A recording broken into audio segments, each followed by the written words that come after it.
চেনা চোখে অচেনা তুমি পার্টে 3। এই জামা তো আমি কখনো পরবো না।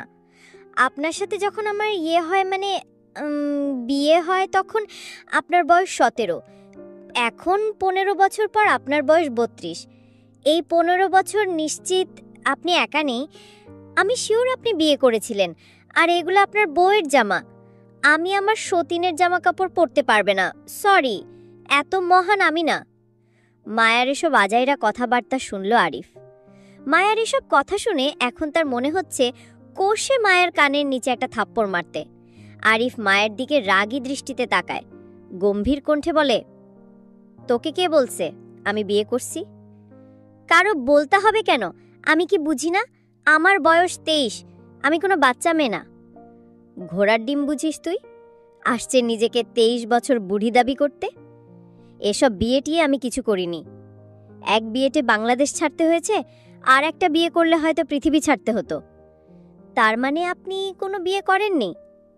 না। মায়া এবার হাঁপ ছেড়ে বাঁচল। বুকে ফু দিয়ে বিড়বিড় করে বলল, যাক, অন্তত সতীনের সংসার করতে হবে না। কিছু বললি? না না, কিছু বলেনি। ওহ, ড্রেস চেঞ্জ করে নে, বলে আরিফ চলে গেল ড্রেসিং রুম থেকে। আরিফ বেডরুম পেরিয়ে চলে যেতেই মায়া খুশিতে এক লাফ দিয়ে উঠল, যেন লটারিতে কোটি টাকা জিতেছে। নিজের ফোন বের করে একটা গান ছাড়ল মায়া। আরে মনটা করে উড়ু উড়ু, বুকটা করে দুরু দুরু, পরাণের বন্ধু যখন আয়রে, আকাশে উড়াল দিয়া জামুরে উড়ে লইয়া, কলিজায় বাজে ধুমতাক ধুমা ধুম ধুম রে, আজ আমার মনটা যে তাই পেখম তুইলা নাচে রে। এই গানের তাল না মিলিয়ে পাগলের মতো হাত পা ছুঁড়ে নাচতে শুরু করলো মায়া। মনে হলো তার খুশি যেন উপচে পড়ছে। নিজের খুশি প্রকাশ করার জন্য সে নিজেকে কন্ট্রোল করতে পারছে না।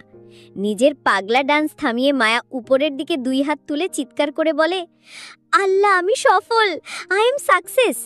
আমি যদি জানতাম এত তাড়াতাড়ি সব হয়ে যাবে, এত সহজে আরিফ আমাকে ওর বাসায় নিয়ে আসবে, এত নাটক জীবনেও করতাম না। Allah thank you, Allah thank you. থামো। মায়া ড্রেসিং রুমে জামাগুলোর ভিতর থেকে নীল কালারের একটি 3 পিস পরে গোসল করে বিছানায় এসে বসে মায়া।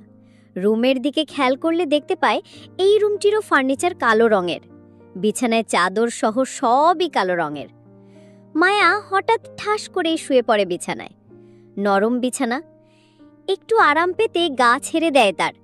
এতদিনের অক্লান্ত পরিশ্রমের পর একটু শান্তি মিলল। এই দিনটার জন্য কত দিন অপেক্ষা করতে হয়েছে, কত রাত জেগে কত প্ল্যান করার পরে এই দিনটি পেয়েছে সে। এখন আগামীতে কি হয় তাই দেখার পালা। তবে সব যেন পরিকল্পনা মাফিক হয়, এই কামনা। মায়া নিজের অজান্তেই ঘুম এসে পড়ে। ঘুম ভাঙে কোনো